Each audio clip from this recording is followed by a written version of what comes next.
Next is the good of the cause for the public, where members of the public are invited to express themselves on school-related matters of concern. Folks are reminded this is a public comment period, and comments are limited to 5 minutes, and also that this is a televised meeting of the Board of Education to protect the privacy of all students and staff. Concerns regarding individual students and staff members should generally be addressed first by meeting with the appropriate administrative staff. Anyone wish to address the board?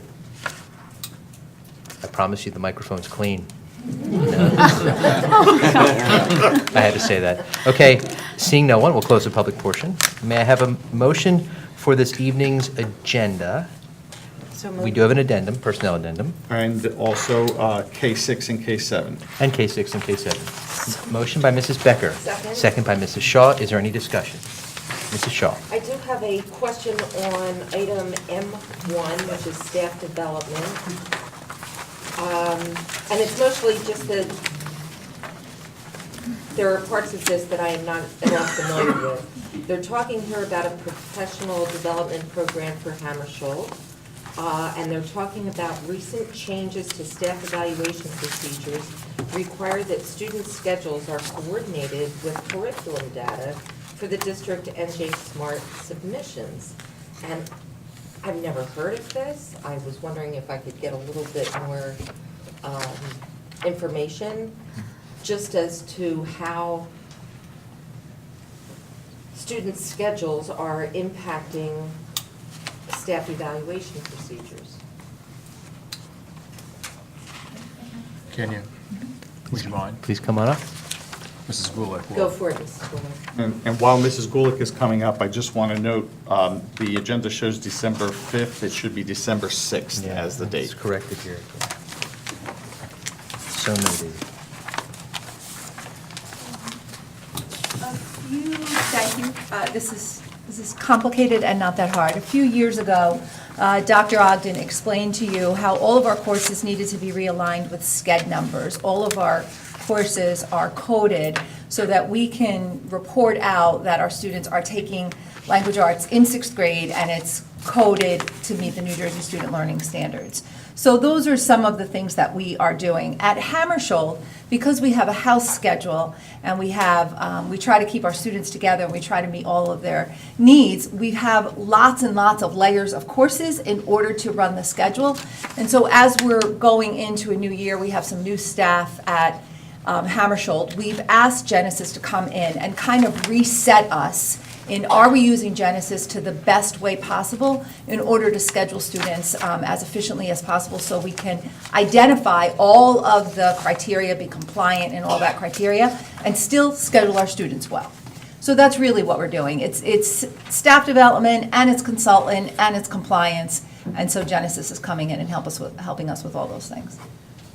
Okay, but I'm still not sure how it impacts teacher evaluation. We just need to make sure that NJ Smart understands that the curriculum that we are offering meets the standards. That's right, and every one of our students is tied to a teacher.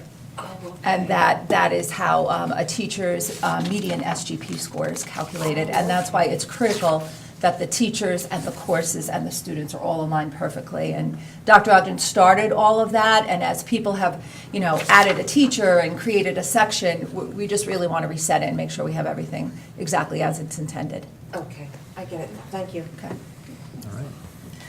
Anyone else? Thank you, Mrs. Gulick. Thank you. And I'm not sure if my questions are for you. It's for the policy 5460 on high school graduation requirements, item H2. Who can address my question? Dr. Ogden. So we've fine-tuned, and I'm some of the graduation requirements, some I think are by law, requirement by law. Most of, all of them are. The one that I'm looking is number 10. Now, to the extent that we're making it a little less burdensome, for example, we've reduced health, safety, phys ed from 4 credits to 3 3/4. Doing that prospectively is not an issue because either you have 4 or you have 3 3/4.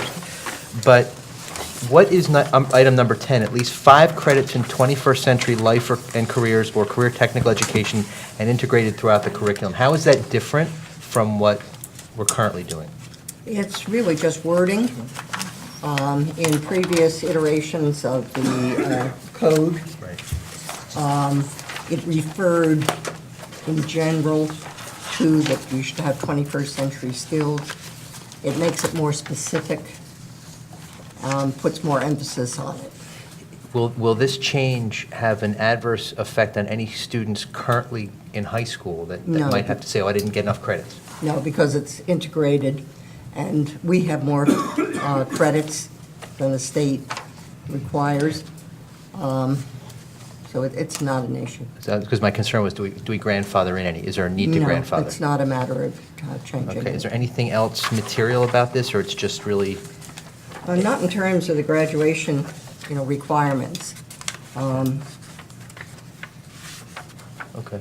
It's more compliance with the graduation Yeah, requirements. other parts of it gives more flexibility in terms of what can count toward graduation requirements. So while there's a finite list, and you have to, in general, meet all of those, this does provide for alternative schedules and programs. Okay, I just want, That yeah. would be developed on a one-by-one or for a group of students, and would be approved by the board as Okay, well. yeah. My one concern was, is there anything we're doing that retroactive? It seems like we're not. No. Okay. Okay, that was my only question. Anyone else? Will the secretary please call the roll? Mrs. Becker? Yes. Mrs. Chu? Yes. Dr. Cohen? Yes. Mrs. Lax? Yes. Mr. Philipchak? Yes. Mrs. Reese? Yes. Mrs. Shaw? Yes. Mr. Simmons? Yes, motion carries. Any